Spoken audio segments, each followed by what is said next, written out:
The glitz and glam is the fame, but it's the work backstage that makes the game. I'm Christelle and Levey Bandal, your host. Come with me behind the lens and watch their stories unfold.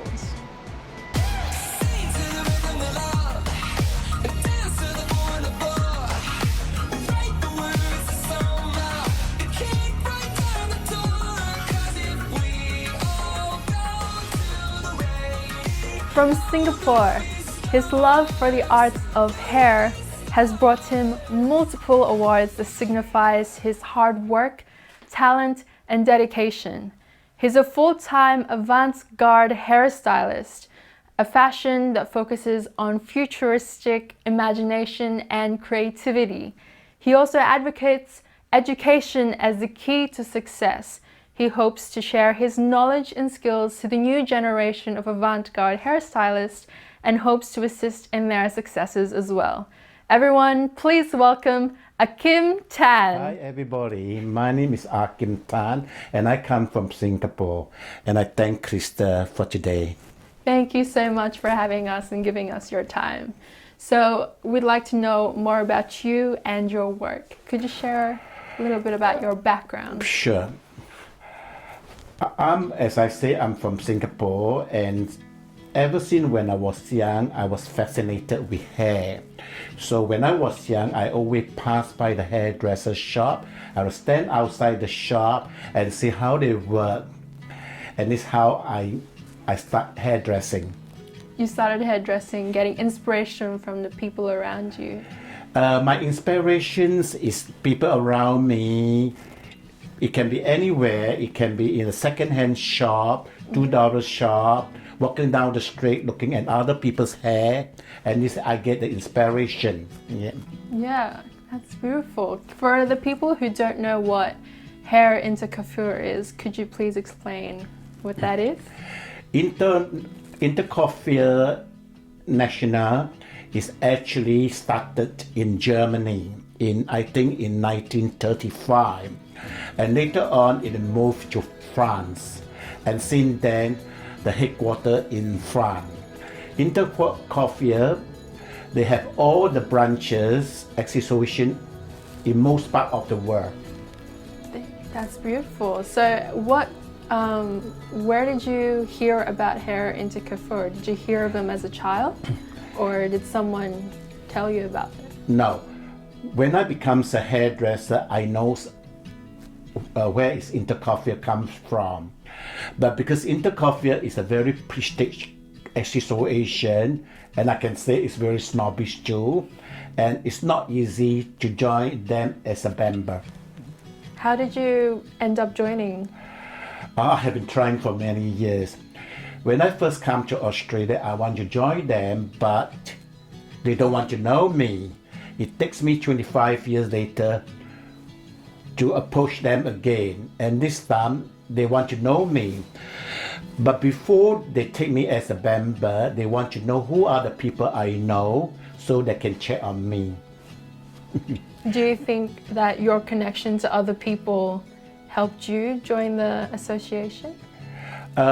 Maybe in the way it does. They know who I am, the work that I do. I think in the way they help me. Yeah. That helped you. I mean, probably they say good words about me. Yeah.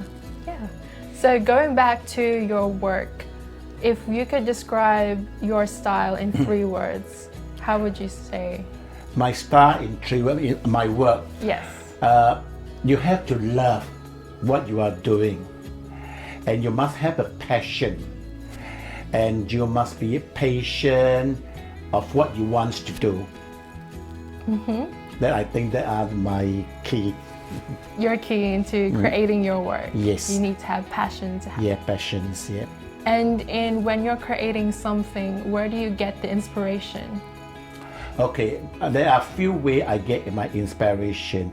I will start to go around walking down the street, seeing other people's work, or I will Google avant-garde hair, looking at other people's avant-garde hair, and I will, let's say I like this hairstyle, so I will take it as my reference, but I will create everything completely different. It's just only give me the guideline. then I will complete my own style. Nice. So I've noticed that your work is very colorful. Do you always like your work to be colorful? I like colorful. I just love color. I just love because I found that color, it brings up the whole style instead of just only black or blonde, because color brings out the whole style. Yeah. How do you end up choosing which colors go together when you're creating a project? First of all, I have the discussion with my photographer, the concept, and then the model, how the model look like, and then I work on the color. Then I will start to look for the dress, the wardrobe, and the so on, and the concept. Yeah. Do you sketch your concepts first and then show the photographer? No. What I do is that I work in my mind, how do I want to do. Once when I know what I want to do, then I will start to look for the tool and so on. Then because I can't draw very well, so I will either explain to the photographer or just very simple sketch to tell them this is what I have in mind. So you don't know how to draw your creations? I don't know how to draw my picture, so just maybe just a rough sketch. just very raw, Yeah. and then tell the color and then explain to the photographer, this is how I want to do, this is how I want to do. Wow, I never expected that. So everything is just kept in your mind. It's all in my mind. It's all in my mind. And then once when I know what I want to do, then I will start to look for the thing. And it's very quick because it's all in my mind. If I spend the whole day, I think I can finish within 1 or 2 days. Wow. That's so cool. But normally I don't work that way. Normally I just only work half an hour a day, 1 hour a day, 2 hours a day. If it's no rush, and then I can complete it easy. I had a deadline. Okay, by the end of this week, I have to finish. So I will work on my deadline. I might be, let's say this weekend I have to do it. So maybe the first 5 days I might be lazy. So I will finish in 2 days. Yeah. This is how I do my work. I have to finish by my deadline. Yeah, so time management is a big thing. Management is very important. Yeah, okay. So do you also have inspiration boards that you collect? Do you have pictures that you collect and keep it, or is it really all just retained in your mind what you want to create? Can you repeat the question again? When you're creating a project, do you create an inspiration board? No, I don't create an inspiration board. As I say, I create in my mind. Everything is in your mind. Everything is in my mind because I can't draw. It's in my mind, and then this is how I do my work. Then I will start to look for the thing that I need to this thing to put it all together. That's amazing. You must have a really good memory then. It's every day. Every day my mind is working. So let's say I want to do my next project is that I want to do this one high, I want this thing and this thing. Then I will go and start to buy the material and the hair extension and so on. Then later on, I will just play around it. When I do it, I will play around this way, that way, that way. This is how I work. Yeah. And then after that, when the picture is taken, I normally like to keep one copy for myself in a photograph, for souvenir, Oh, that's nice. It's nice to keep memories of everything that you've created, this thing. So when I look back, I did this hairstyle. How amazing, you know? When you're creating, so everything is retained in your mind, does it ever change when you actually come to making it? Yes, it does. So let's say I do this hairstyle and I want this hairstyle to stand that way or do it that way. On that day when I do onto the model, it might change it. Instead of this way, I might do that way or that way. I have to change because sometimes it does not work in that way, so you have to change it to this way. And sometimes the model's feature will look better on this side than that side. So it's all on that day is also play a very important part because that's finer.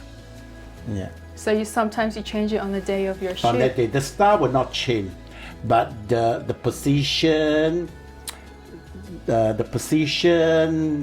will change. The style might change a little bit here and there. Yeah.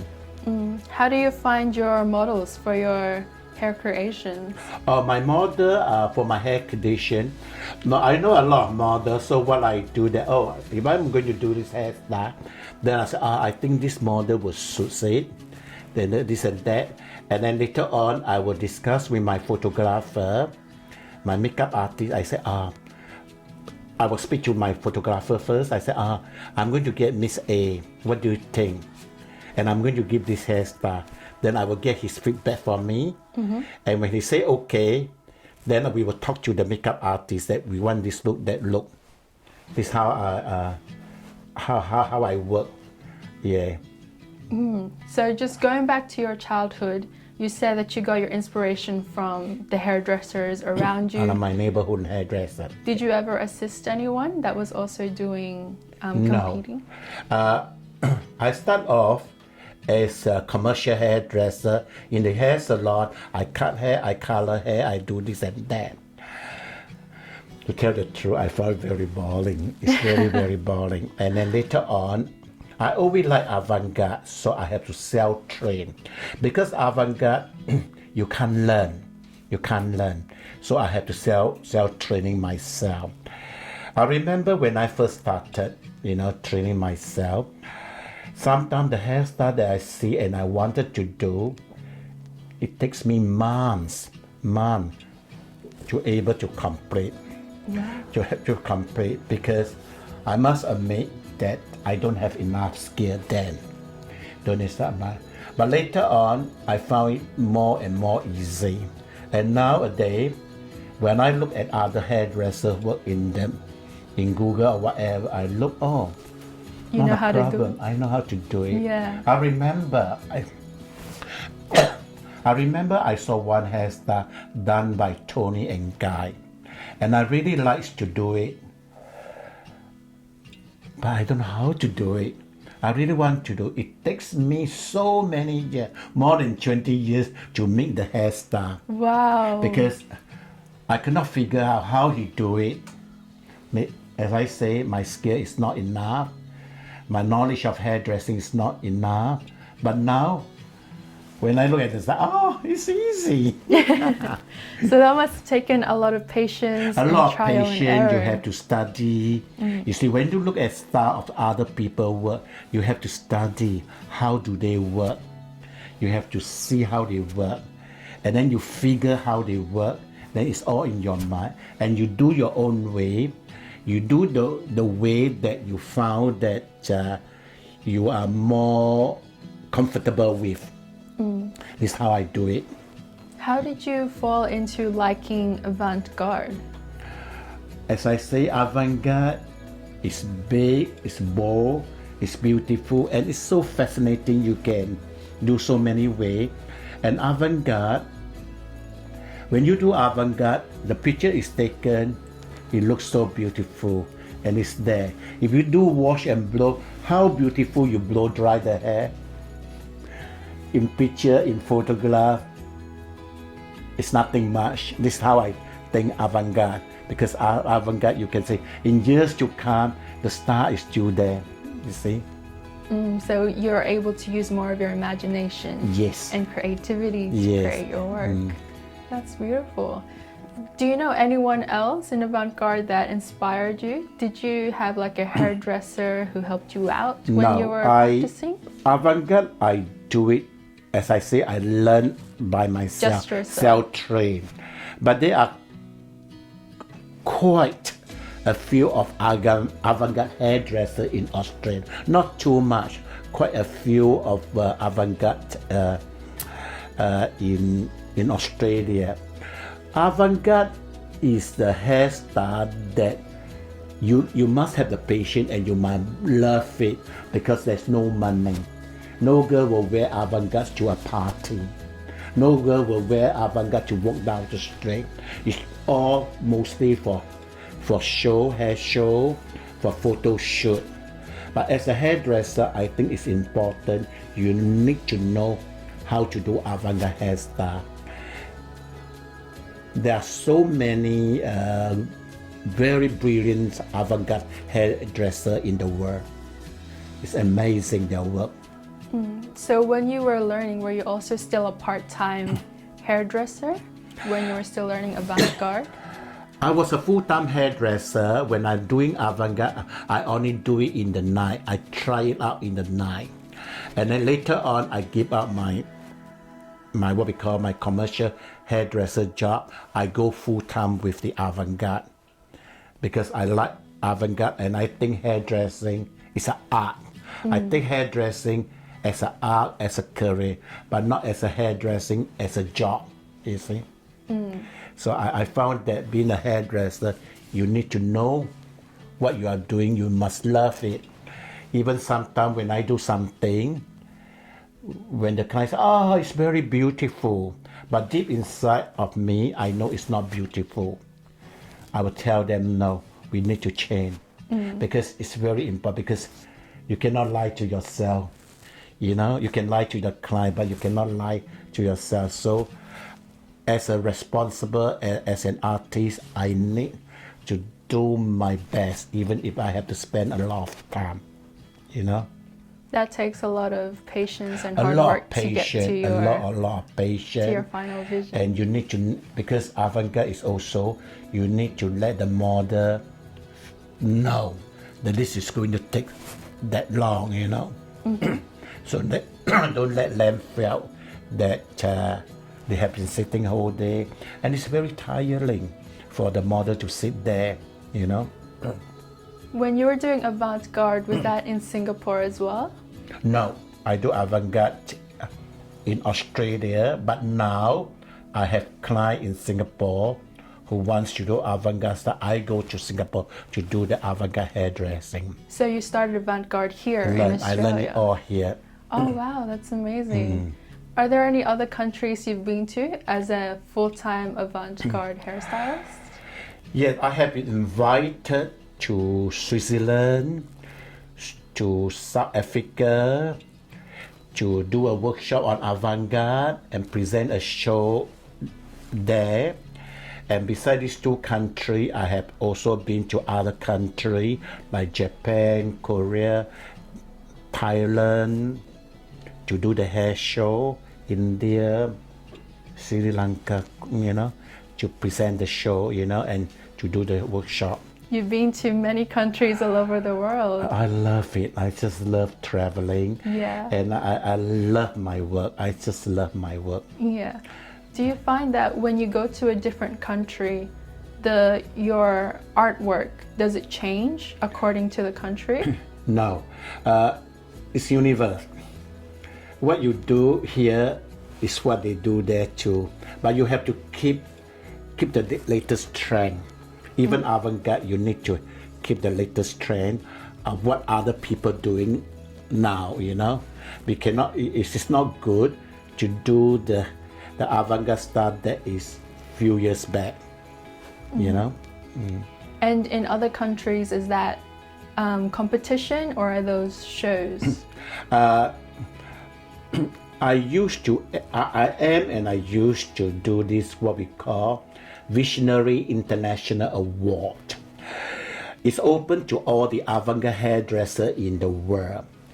About 900 over people enter the competition, and only they selected maybe a dozen of them to be in the final. And I have been a final for the past 4 years. Wow, but congratulations. But I haven't get into the top prize. But this year I'm trying again for the last time. Because if I get into the final of this avant-garde, so what they do is that I have to go to London to perform my hairstyle. And guess what? I was presenting my show in Royal Albert Hall. Ooh. And Royal Albert Hall is a prestige hall. And I will showcase my work to the whole world, to the people who are hairdressers. That's amazing. And out of 900, you are one of the dozen people to be in the final. So this is my highlight of my career. Yeah. But if I can win, of course, that is so amazing. A dream come true. It's a dream of come true. Yeah. Like else in Australia, in Australia when I joined Intercoffee, I was you know how I enter competition. I don't enter competition for fun. I enter competition to win. Wow. Because it's a lot of time and it's money too. So normally what I do in Australia, what I do is that first year I watch, I don't enter. I watch how the competition run. The second year I say, okay, I will try, but I'm not expecting to win. I will try. I see how they work. Then on the third year, then I will tell them, I'm coming, I want to win. So I will, in competition, in hairdressing, you have to find out what do they want in the hairstyle. And also you need to know who is the judges. Yeah. You know why? Different judges got different liking. So it's They very like important. different things. Different things. So if I know that A like this way, I'm trying to do the hairstyle that A like. B like that thing, I'll try. Really? I think this is very important. You have to know who are the judges. But normally you don't know, but you will find out. But very important, you must look at the rule of what they want. How do you find that? Do you just look at Just a look around, study what are your requirements, what do they want. If they just say, I want your concept, they just say, Amy Winehouse star.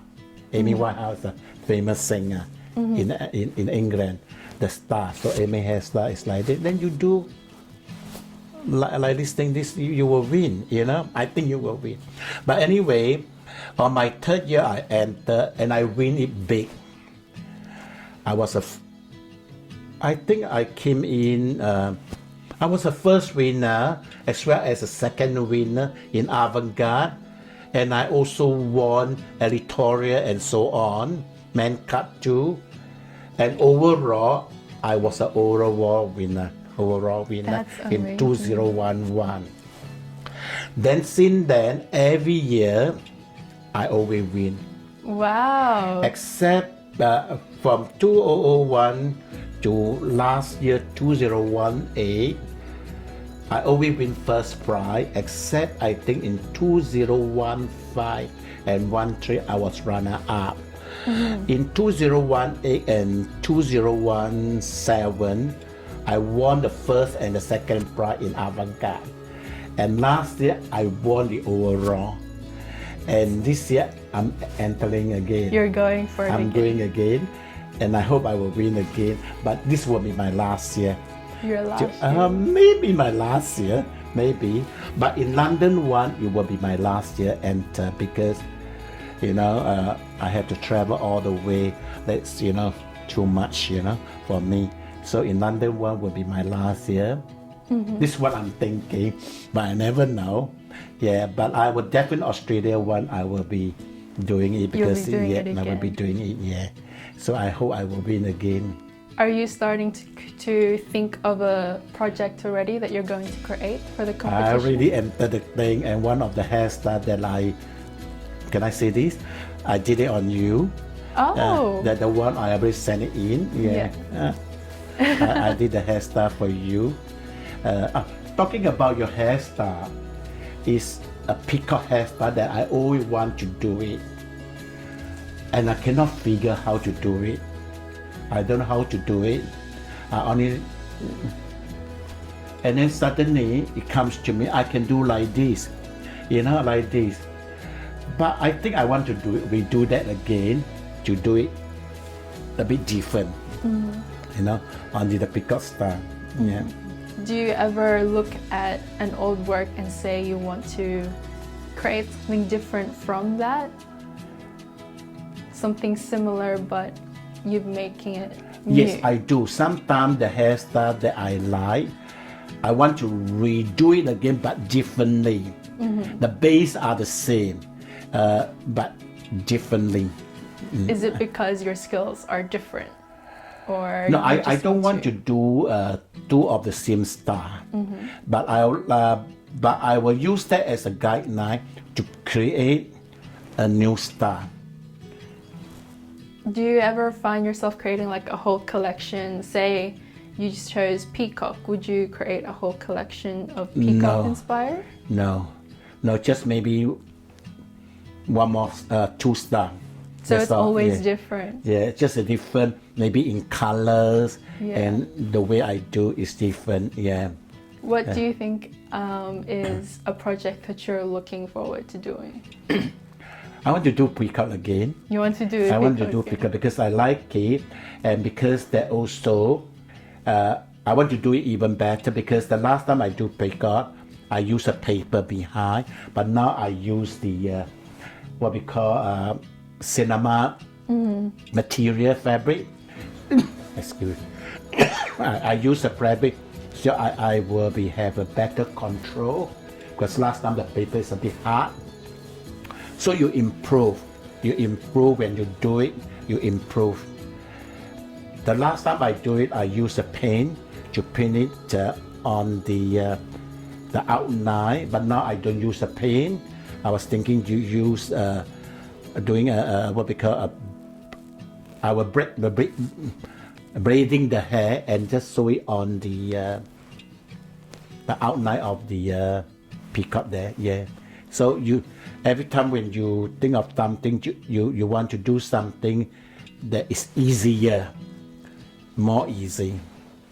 So looking at your work and your background overall, you were always inspired to do hair art from a young age. Yes. By the people around you, the shops, local hairdressers, and you always worked in the hairstyling field. Yes, I think, let's put it this way, I was never good in study.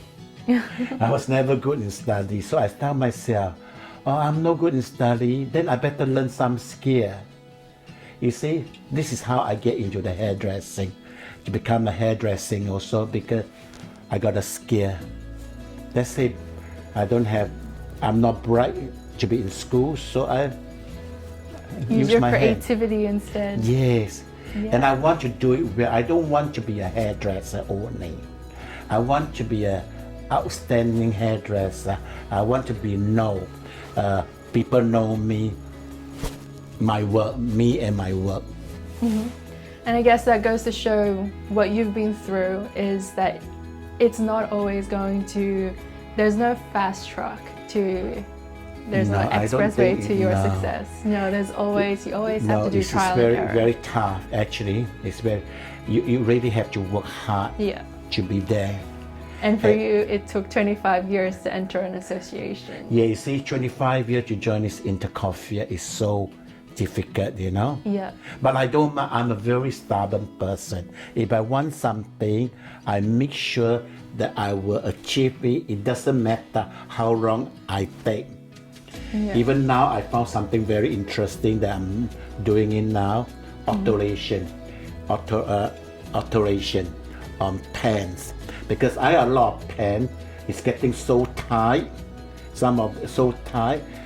And I start to go Google and just alter my own pen and sew my own pen, and I found so interesting, you know.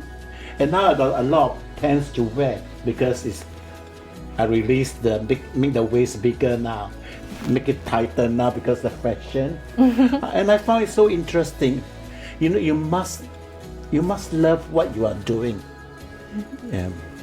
Great, thank you so much. So that goes to show that sometimes you'll find your passion even at a young age, or maybe you'll find it somewhere along the lines down track in your life.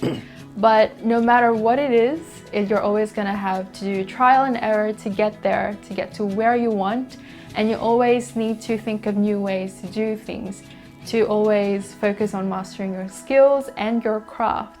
So thank you so much for that, Thank you AhKim. so much for having me. And Thank you. that concludes the first part of our interview with AhKim Tan, and we'll see you in the next one.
Welcome back to Behind the Lens.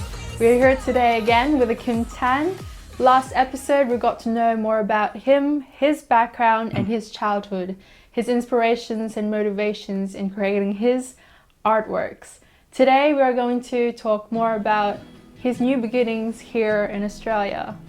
Hello again, AhKim Tan. Thank you for having us. Thank you, have me too. Yes. So you were originally from Singapore, correct? Yes. You were born there? I was born there. And then when did you move to Australia? Oh, that's a long time ago. I came to Australia in 1984. That's really long time ago. Yeah. I first started to come here as a tourist, and I was looking around, and I think I like this place, so I decided to make plan to come here. But I was very lucky that before I come here, I got a job lined up for me, and I have even the boss, sponsor me for my residential, is it? Yeah, my PR, and then I got it, and I come here. Yeah. Did you come, was that to become a hairdresser as well? I was always a hairdresser even when I was in Singapore. The reason why I leave Singapore is that in Singapore, it's not what you know, it's who you know. So the opportunity is less. If I want to own my own salon, I can't just go into the bank and say, look here, I want a loan. They want to know who is my father, the name of my father before they loan it to me. But where else in Australia, you got more opportunity. All you need, if you have a good credit rating, when you're ready, you just go to the bank, say, I want to borrow some money, and they see that you're a good saver. They will loan it to you. So there's more opportunity here. That is the reason why I want to live here, because I got ambition that I want to own a salon. I want to be the boss. I want to be rich. I want to drive a nice car. I want to live in a nice house. But this is all hard work. So that is the reason why I come here. Did you end up having your own salon? Yes. I got 3 wishes when I come to Australia. I want to own a house, a nice house. I want to drive a nice car, and I want to learn how to swim. How to swim? Learn how to swim. I managed to buy a house and an apartment actually, and my apartment is a very good apartment facing the water. I drive a very good car. I was the first hairdresser in Australia, in a migrant, Asian hairdresser in Chinatown to drive a BMW. Wow. I was very, and I changed twice from my BMW. But swimming, today I'm still learning how to swim. That's bad. Are you still aiming to learn how to swim? I spend a lot of money and lessons, but I still cannot swim well. I can swim a little, but still not well. Yeah. So when you came to Australia, was there any challenges that you faced as coming from Singapore? When I come here, but God is with me. God is helping me. When I first came here, my goodness, I don't know any people at all. I have only $50 in my pocket, return air tickets. I don't have any friends at all, and I don't know where I'm going to stay tonight. But I'm not scared. I was young, I was around 29 or 30 years old. I was not scared. But a day before I leave for Australia, a friend of mine asked me to do her a favor. She says, when you arrive in Australia, can you ring up to my friend to ask my friend to pick up my brother tomorrow? I said, all right, I do that. So anyway, I arrived today. I call him and pass the message. And the next thing I said, oh my God, I have to look for a place to stay. But I'm not scared. And I have only $50. I just sit down and smoke. What should I do? I want to go to YMCA and look for a job. So I ring up to the person that I don't know him. I told him how to go to YMCA. And this guy was so nice. I didn't even know him. He said, you don't have a place to stay? No, I don't have. Okay, come and stay with my mother. He offered me, he came to the airport to pick me up and put me in the mother's place. And I don't know him. I don't know the mother. So anyway, I told him, okay, I will stay for 1 week. Because the reason why I say I want to work, say that I want to stay 1 week, that also made me work harder to look for a place, not depending on people. So really God is with me, helping me, and that day I wanted to go to look for the job. So it was in Hurstville. I just walked into the Hurstville. There is what we call a hairdresser. I just go in to borrow the phone to ring up to look for a job. And after using the phone, I just tell the hairdresser, the boss, I'm also a hairdresser. And guess what? Guess what? The boss said, do you want to work for me? I said, that would be nice. I told him I'm looking for a job. So he said, let's start work tomorrow. I said, okay. So I still stay in that person's house, and then I have a day off. I went down to the city and I met a friend from Singapore that I never see him for years. And he told me, oh, you are here? I said, yeah. Where you stay? I have no place to stay. He said, oh, come and stay with us. Come and stay, because I know the sister, come and stay with us. So the sister offered me the place to stay. And then the next thing, once when I'm better off and so on, I look for a place to stay through my employer's contact. And then the rest is history. And I work hard, and I am today. Wow, so you moved from house to house when you first came? Oh yes, I move all the time. I have been moving from house to house, but I never have a day that I have no place to stay. I move, but then I think it's quite common, for migrants, people who just come here by themselves.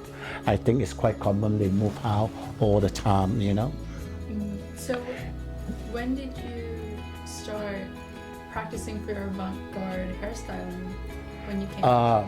It was much later, because I tell myself I have to work hard, earn money to buy my apartment first.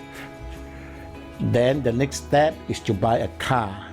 So I have to do all these things until when I have my car and my nice apartment, then I just say, look here, now I will go and learn avant-garde, because I can relax a bit now. You see, I say I don't have to be in the salon all the time now. I want to go for my passion, my love. So I train to be an avant-garde hairdresser. And then from then onward, then I start to travel.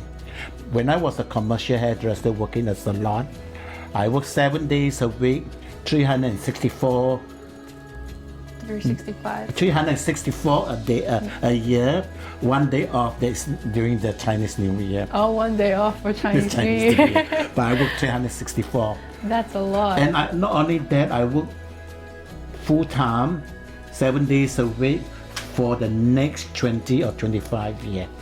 Besides, I going away. Wow. When you came here and you applied to be a hairdresser, did they look for any certification or no? Certifications, my boss, because I went to work for him, he seen my work, so I didn't need to show him my certificate. So when I applied for my residency, PR, I have to show them my my certificate. But I was very lucky anyway. Actually, my boss sponsored me for the work permit. So he brought me to the immigration office to get the work permit application form, And when I submit, I give it to the girl. The girl told me that you fill in the wrong form. He said you should be filling this form. And that form is a permanent resident form. And I didn't know that I'm applying for permanent resident. All the time I thought I was applying for work permit. You see, God is with me. Yeah. You know, God helped me that year, just helped me so much. You must be very thankful. Very, very thankful that God, you know, that year, everything was so smooth. I got a job, you know, I got a PR, you know. I didn't even know I got a PR. I thought it worked for me. You know, everything is so smooth. You know, I thank God for looking after me. Yeah. So you focused on getting your necessities, your home, your car, your main goals first before going on to work with your passion. Yes. I have to plan. I planned that after 6 months working with my boss, I start to buy a small little salon, work by myself. Then after when I was working on a small salon, I don't have much expenses, so I can afford to buy a small little unit. So later on, when I getting busy and I move down to a bigger salon, and then I make more money, then I will buy a nicer house. You see, a nicer apartment, buy a new car, because this is what I want. And after that, I achieve all these things. I don't want anymore. After that, after achieving all these things, then I just want to be simple. I just want to be myself already. I sell away my house. I've been living in the house for maybe 20 years. I sell it away. I don't need the house anymore because I achieved it. I don't want the car now. I already achieved what I want. I just go and get this place away from the city, taking train, just be normal. I don't need all these things anymore. Because as I say, that before I come here, this is what I want. I already achieved it. Let's say I don't want anymore. Just back to myself here. What about your salon? My salon, I give it. I was interesting here.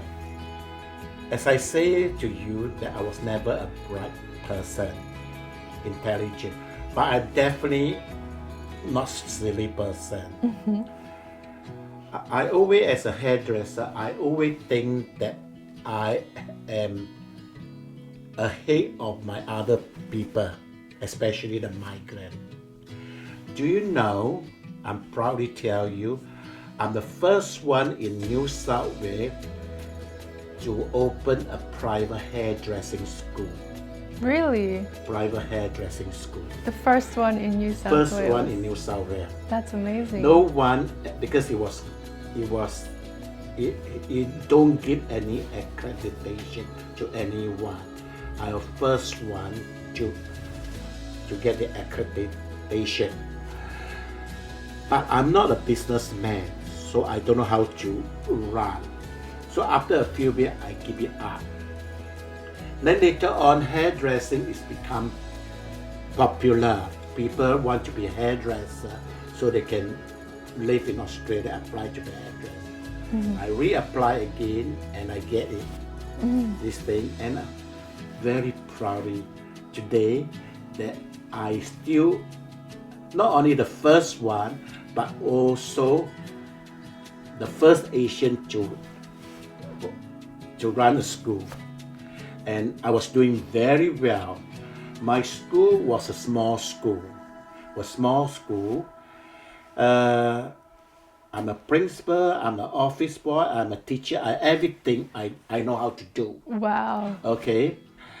It's a small school, but all year round, I got about 200-300 students all year round. Compare other schools who have 900 to 1,000 students.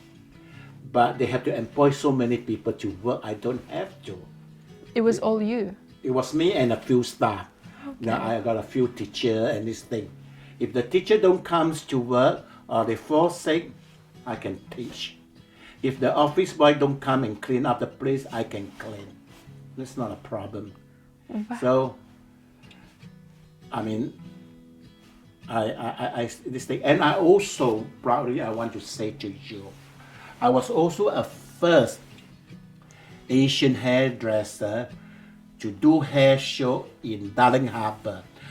We call it Hair Expo. Yeah. Hair Expo. It was never have any Asian people in Australia or over the world to come over to Sydney to present the hair show, and I was the only hairdresser. And that year I cannot remember that year. They only selected maybe 10 of them. They considered the best hairdresser in the city, and I'm one of them. Whoa. He did a show for them. You know, that is in Australia. That's amazing. Yeah. I'm lucky. You're a pioneer of many things. So as being the first Asian to be able to do all of these things, did you ever face any challenges being different to everyone else? No. Different from them because of the work or what? No, I never. I always have this attitude. I found that what you can do, I also can do. If you can bring this top line, I can. Just a matter of time. So I don't consider anyone is more superior than the other person in your work. Well, he might be the world famous. He won the top award in the world. If he can do it, why cannot I? I go for it too. It's just a matter of time. I'll be there like this visionary in Australia, in London. To tell the truth, I have been in the fourth final. I still haven't walked in, get the top prize, but I haven't given up hope. I still want to do it because I feel that he can win. I also can win also. So I give myself, be more patient. Now I just say that maybe this is my last year, but next year come, I don't know. I must still entering, you know. You're very competitive and you have a lot of confidence. I'm very ambitious. Yes. And I'm very stubborn. I'm very stubborn is because whatever I want to do, I make sure that I want to achieve it. I don't care how long it takes me. It can take me 1 year, it can take me 2 years, 10 years, 20 years. I still go for it. Now, I told you I cannot swim. I haven't given it up yet. I'm still learning. Yeah. Wow. So when you, just going back to your goals before, how long did it take until you got to settle down and focus on your passion for Avant-Garde? How long? As I say, I come here, I have to earn a living. I want to have a house, I want to have a car. So I keep on working, save, make my business better to get what I want. And once when I get what I want, I go slow and go to my next passion, Avant-Garde. So my Avant-Garde was only, I started maybe 10 years ago only. Oh wow. It's only 10 years ago. Not and that I have long been ago, here yeah. for 35 years. So for the first 20 years, I was working as a commercial hairdresser. So the next 10 years, I just do my Avant-Garde. So yeah, I don't care how long it takes me. If I want something, I really want something. And you've always wanted to do Avant-Garde? I always want to do Avant-Garde, and I want to this thing, and I want to do Avant-Garde, and I want to win big in London. I really want to win big, yeah. Because in London, you're able to show it to the whole world. Once in London, I can win, the whole world know me. You see, and I want it because I love all this kind of thing. Yeah. I'm not shy to tell you, I want all these things, you know. I want the people to know me, that I am a good hairdresser. I want to leave what we call it, a legacy behind, you know. Yeah. And I think as well, do you still, with your school, do you still have contact with the people? No, the school, because what happened now when the government stopped giving permanent resident for hairdresser, so I stopped. So there's I no more closed school. the school, I closed the salon and concentrate on my avant-garde. But during that time, you were able to pass on your skill Yeah, to a I lot got of school people. to the student. Yeah. Yes, even now also, yeah. You still teach? I don't teach. I just occasionally they will come to me. I will give them, guide them. Advice? But sometimes I also go to teach in the TAF. Tape? You know, in the TAF when they contact me to teach part-time, you know, I go. Yes, because it's government, you know. Yeah. So you're able to fulfill not only your goals, but also your advocacy for education.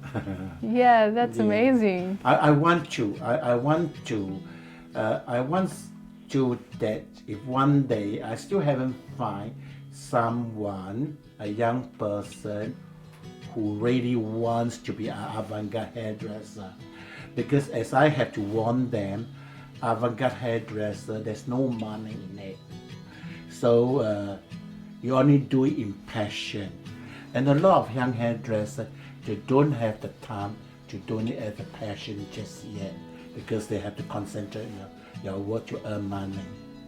So one day if I found someone who really loves avant-garde, I will train him, you know. But at this stage, I don't have anyone. You're still looking. I'm looking someone. Because sometimes the young people say I'm interested, just only talk, but deep in them they are not. Yeah. So you're looking for that For real someone passion who really and real love. passion.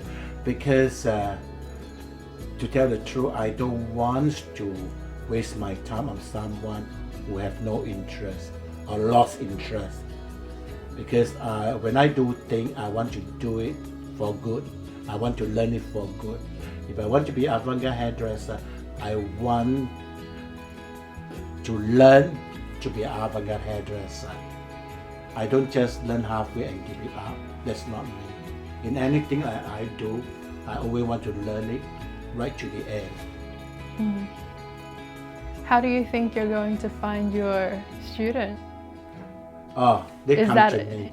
No, it's hard to say they come to me. But I have some overseas students, people who want me to teach them, you know. And I can teach them, but short period. I prefer to teach someone in Australia because it's more long-term basic, even once a week or whatever. Because learning things, you have to take time, because you cannot learn everything within 1 week. Yeah. You cannot, you have to take time. Maybe once a week you come and keep going, you know. I think that's also because being an artist, you can never stop learning. There's always more things you can improve your on. mind is keep on working. Yeah. You know, you keep on working. You know, sometimes you look at something, or you like it and you want to do it. And then like the next time that I want to do it, I go, oh my God, how should I? And I keep on to thinking how to do it, how to figure how to do it. A piece of hair, my next project, a piece of hair with a hole. How am I going to cut a hole in between the whole piece of hair? So I have to think how to cut the hole there. And like this morning, I just managed to, I can do this way. Then after that, then I said I can modify to do that way, this way, but I add in something to do this way so that I can cut the hole. You know, you keep on thinking, and once when I satisfy what I want, then I will try it out to do it. Yeah. I can. But I remember that I wanted to do a bird in a piece of hair. And my goodness, I have been thinking how to have a bird in a piece of hair. I have been thinking how to do it. I could not know how to do it. Then one day, I said I can go and do, there's something that I've forgotten the name. it's the most easy way, but I could not do it. But I said I can learn how to do embroidery. But embroidery to me is very difficult. Yeah. So I go and looking around for teacher to learn how to do embroidery. I just only want to know how they do embroidery. I don't have to stay the full course, just 1 or 2 days, just to see how they do it, because I want to do it on hair. So I went to the class, and then they teach me how to do embroidery on the piece of this thing with the cloth. I said, okay, I know how to do. I know how to do it, so I went to do embroidery using the knitting wool, sew it into my hairpiece, and come out nice. Done. You know, you need to think, you need to sit down and think how other people do it. Yeah. And How other observe people, them. and then you think of your own way, because other people do it. You don't know how they do it, but you think, and then you go and do something that you feel more comfortable. And I achieve it. If you look into the my latest hairstyle on Alexis Lane, the Alexis. straight red hair with the black, there is an embroidery there. I think it's a few necks that I embroidery there. Because I'm going to try to do a black bird on a black hair, but I have to, because black on black I cannot see, so I have to work it out how to sew it out that the birds can see on the black hair. Wow. So I can see that you're very hardworking, persistent as well with the goals that you want to achieve. Yes, you have to. You need to achieve. You need to be patient.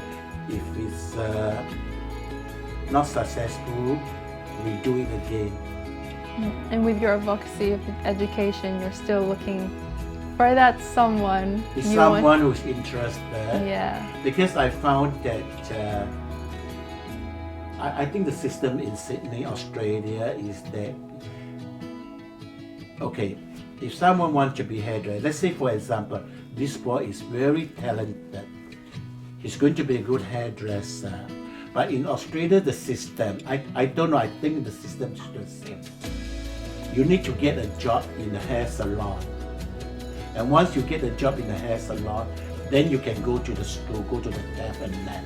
I think this is how the TAFE run, you know? That if you want to be a carpenter, you need to work in a carpenter shop. Then they give you a letter, then you can study in this thing. But what happened, this boy who's so talented, this girl's so talented, she cannot get a job. She had to give up his plan. And I found that it's very sad. It is very sad. What do you think would you say to them if you're an advice to them? I will advise them, keep looking for a job. Keep on looking for a job. Go to the tab, talk to them, see whether you can do full time. But even you need to pay, you know. Yeah, is this what you want? Because you don't just give it up, you know. If you want something, Keep going. Keep going. Yeah. Keep going, don't give it up. If you want to win, keep on going. That's why after 4 final, I still want to go. Yeah. Because I want to win, you know. You're still as persistent and ambitious I as still ever. want. Yeah. As I say, this might be my last year. I don't know. When next year come, I might say, this is also my last year. You know, I think I will keep on going until one day that I need to retire, you know. Do you think that the system in Australia is different to the one in Singapore? Yes, I think in Singapore, let's say you want to be a hairdresser, or even in Asia, Yeah. you go and look for a job. Yeah. You look for a job. If you cannot find a job, too bad. But you can go to the school. You pay money to go to school. You look for a job and you just work and work. You can work 6 months. Then later on, you want to upgrade yourself, or you want to be a senior hairdresser. You go to the second salon. You say, I'm a senior hairdresser, I got 4-year experience, and if you can prove yourself to cut the hair or whatever, and our boss happy you, and the next thing you become a senior hairdresser, even you have 6-month experience. In Australia, not. You have to 1st year, 2nd year, 3rd year, 4th year before you become a senior hairdresser. Really? So the system are a bit different. Do you think that prevents people from achieving their No, I think the system might be good in a way that then the student will be more skillful because she spent 4 years, whereas someone that 6 months or 1 year, and the next thing they go to another salon, they can lie. They say, I have many years experience, and they get a job. But the skill might be no good. But there are certain people who are talented, might be good. But this is only a very small percentage, you know. Because hair, the more you learn, the more you are better, you know. Yeah.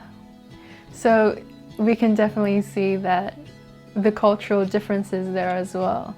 With Avant-Garde in Singapore, is it also different?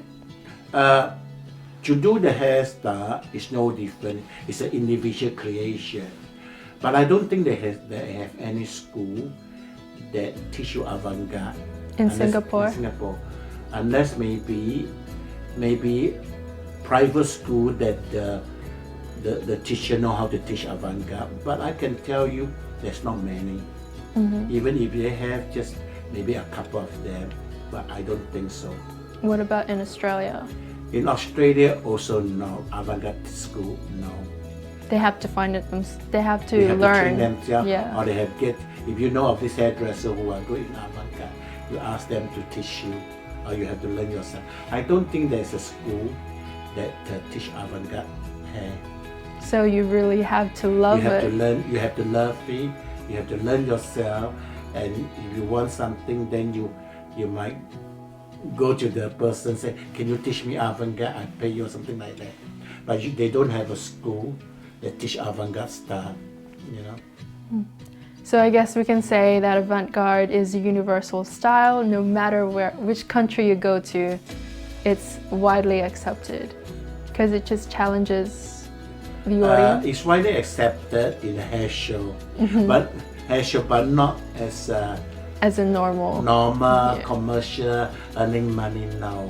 Hair show, and I think that all the hairdresser should know avant-garde, because I start off doing formal upstyling, and from there you can go down to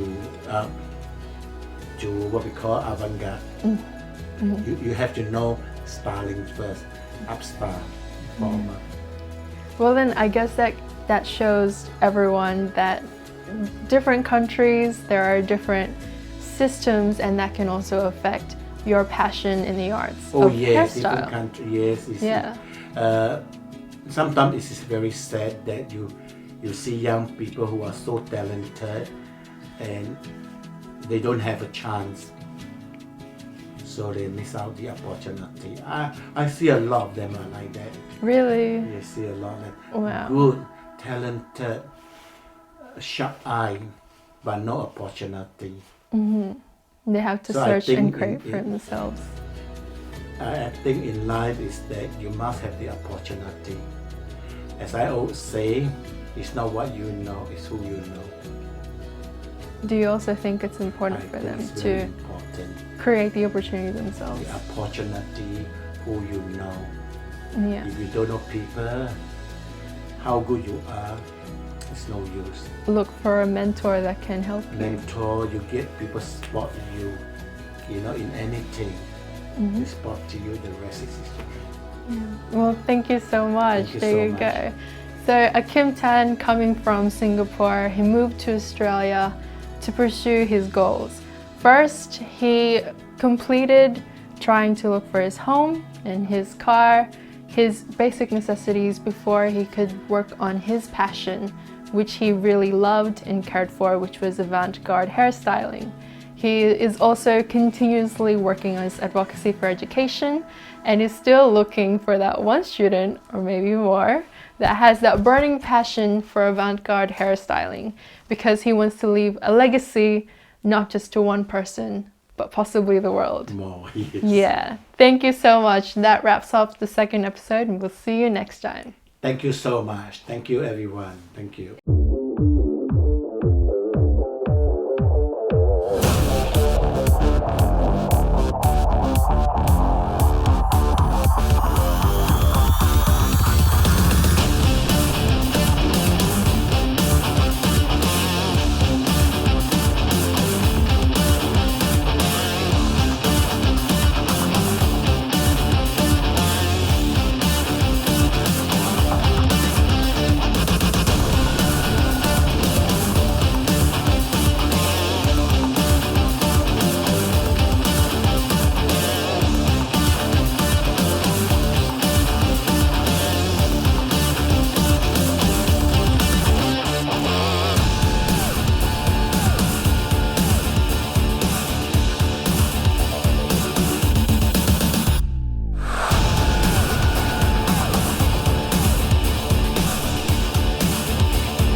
Welcome back to Behind the Lens. We are here again with AhKim Tan. This time we'll be talking about hair into coiffure and the industry. So thank you again for having us. Thank you. Just quickly looking at this table here, you've got some of your awards on display. And I see this is probably the earliest one that I see, 1998. Could you tell a little bit about how you got that award? Yes, I was invited to Thailand to do a show and do competition. And this is how I get my award. I won the prize of my competition. Yeah. So is that your earliest award that you got? Award, and I also some of the early award I have. Some of the early award that I have, I didn't display it because it was a bit old. So I only displayed last few years one. So you have more. I got more. Wow. And this is already a lot. And you have some coming from last year, 2018. You have being an overall winner. Overall winner is 18. Yeah. And I win first. I won first and second prize in Avant-Garde, and I won editorial first prize, and I was an overall winner. Last year, 2017, I won the first prize and the second prize in Avant-Garde. What about these ones here? Are they different too? No, it's the same. Before, the prices are in this shape. Now they change it to that shape. That one might be 2011. I was an overall winner.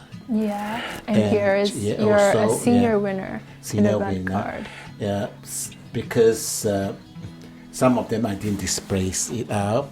And also like last year, I was finally in the international award in America.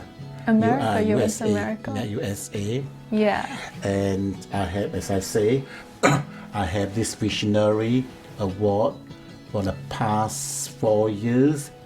Yeah, this visionary. Is this the one that you're going for again? I want to go again. For London? Yes. Yeah. I hope I will be in the final again this year. Yeah.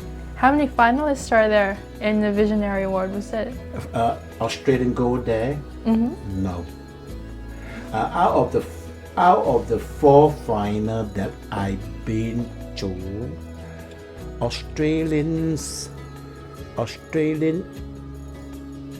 I was the only Australian to be in the final, except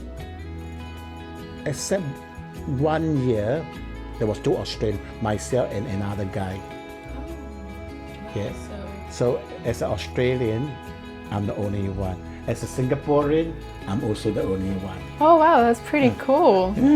So with hair and coiffure, are there any challenges that you experience with the association in the industry? Challenges in what way? Let's say any hardships that you've encountered, maybe any unfairness? No, No? I don't think so. I found that here the competitions are very fair, because what happened is that when you enter this competition, the judges are people in the industry. You don't know them. You don't know them. You don't know them, and you don't know who is doing it, who is the judge. You don't know them. And I found that it's very fair, because what happened that if you're a winner, your work will appear in our website, and you can tell the first prize and the second prize and the second prize to the other finalists. You can tell that they are very fair. So when you're working with the association, before you said it took you 25 years to become a member. Yes. Do you think they should improve something in the system? No, the thing is that no, because as time go by, the different people in the member committee, so that 25 years earlier when I joined in, these people are snobbish, they don't want to know me, but I can understand them. It's because who am I? I have nothing to prove it to them. I'm a good hairdresser, I'm this and that. You see? And I think that's why they keep the standard, is that they just want to get the right people as a member. And they like recommendation. You see, like if I have some friend who wants to be, I recommend, instead of someone walk in and say, I want to be a member. So you need to have a connection at least. In a way, because they want to know who you are. They also want to know the character of the person. So it is not easy to get into Australia, into coffee. So when you're becoming a member, I guess that shows that they really do filter it, and it's a when it takes me 25 years to enter, to be a member, and your membership fees are very expensive. I think it's 1,500, and I tell myself, 1,500, that's a lot of money. Then I think it back, it takes me 25 years to join. So if I don't want to join, what a waste. Okay, I say, okay, never mind, just join in. First year first, and see how it goes. And when I join in first year, I feel that I learn a lot from them. Exchanging idea, workshop, and so on.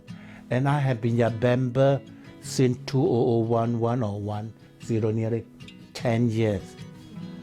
I'm not looking back.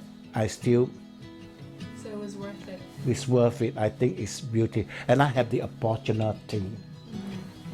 When they wanted to send someone from Australia to represent Australia in Switzerland to do the workshop, they selected me. So many people apply, I get selected. Wow. So this show that, not bad. I'm selected. So then it was kind of an investment, and it was so worth it to become a member. I think it's worth it, because the money that I pay, 1,500 a year, I learn so much from them. I know the right people, the right crowd, and have the opportunity to go overseas, sent by them to overseas. So I think it's worth it. And I think the things you learn from the people around you. People around them, by sitting with them, talking to them, you learn. And not only in Australia, you know people, Intercoffee Australia, but you also know Intercoffee in overseas. Let's say, for example, if I want to go to America to work, I can contact the Intercoffee there to look for a job. they can always organize for me. Or before I go, I tell them, I'm going to America now. You know what they do? Intercoffee in Australia will advertise it for me to ask the member of Intercoffee that do you need a hairdresser? That makes it easier for you. Makes so much easy, you know? Yeah. So being a member, I would say, is priceless. You're able. I think it's worth it. Yeah. I think it's worth it, and opportunity is there. If I don't join Intercoffee, I don't have this opportunity. I join, that's why I have this opportunity. That's why I can wait for 25 years, and I think it's worth it for the waiting.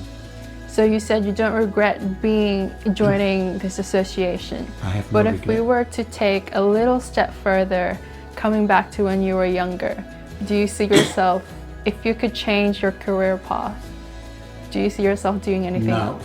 I still want to be a hairdresser. Let's put it this way. I'm not clever, I'm not smart, I cannot work in the office or something else. I can't. I can only work in the skill, but the only skill that I know is hairdressing. And then I love hairdressing. So I don't think I will give it up for any other thing else because that is the only thing that I know and I love. So I will stay as a hairdresser as long as my hands still can work. So I guess that shows that you really do have so much passion and you really love it. No matter what, you still go back to it. I'm not young. I'm already a retired age. My friend at my age talking about retirement, what they plan to do this and that. Some of them even younger than me already burned down, don't do hairdressing. But I'm talking about at my age, I still talking about how to do it, this and that. I still have ambition like a young hairdresser.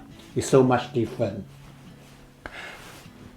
I never talk about retire. I don't want to do this job anymore. I never.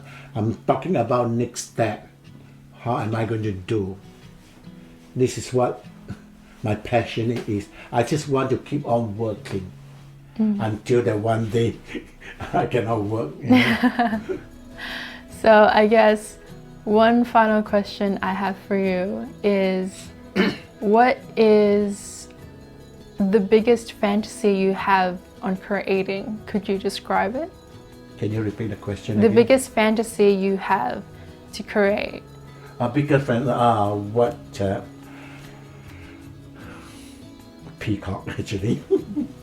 I really, because as I say that ever since before, I wanted to create a peacock star, and I have been thinking so much lately how to create a very big, with the headgear on the peacock, with the body and the dress and everything, all made of hair and peacock.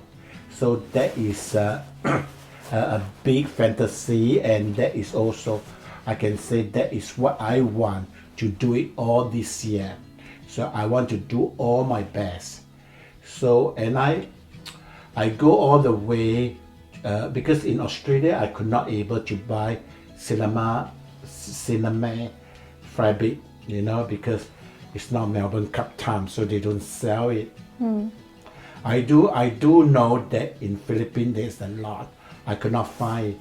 So I go all the way to get people. I went to China lately to go and shop for them because I want to do it big and loud, because I really like big and loud stuff. So I hope to that I can achieve what I want in my mind. Yeah.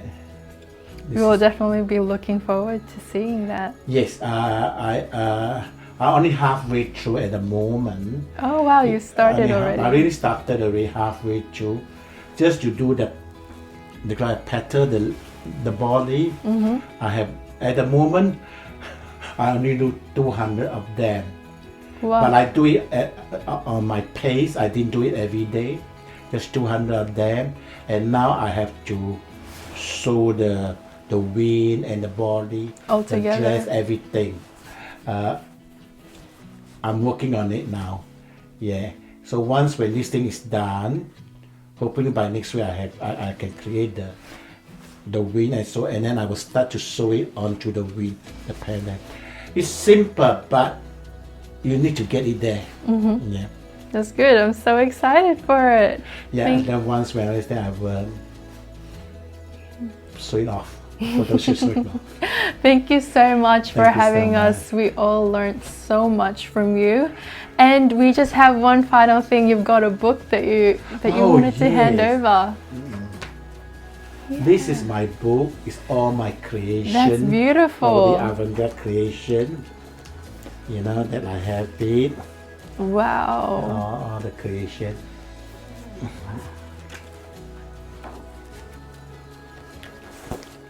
This That's is my favorite amazing. star. Yeah. That's so cool. Yeah. They're all so colorful and very It's different. colorful, yeah. This one is very bright as Very well. bright and it's for you, darling. Oh, thank you. Thank you so much. I'd like This to is sign for beautiful. you. Oh, yeah.